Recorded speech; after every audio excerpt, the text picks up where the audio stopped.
કા ભાઈ તે આ ચોર ને આ સાઈડ આવતા જોયો છે? ના ના સાહેબ, મેં નથી જોયો. તો તમે બે ધ્યાન રાખજો, ચોર બહુ ખતરનાક છે. તમે ચોરને જોવો તો પોલીસને ફોન કરી દેજો. ભાઈ તું બૂટ સાફ કરીને હું પૈસા કમાવી લેતો હશે, એની કરતા આ બધી વસ્તુ વેચી દે ને.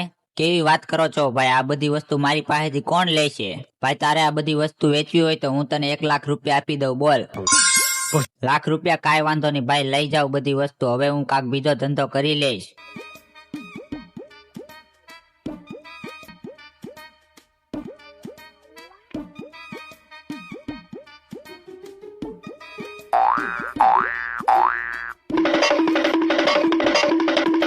ઠોકીનો મારો 1 લાખ રૂપિયામાંથી ભાગો પાડજો.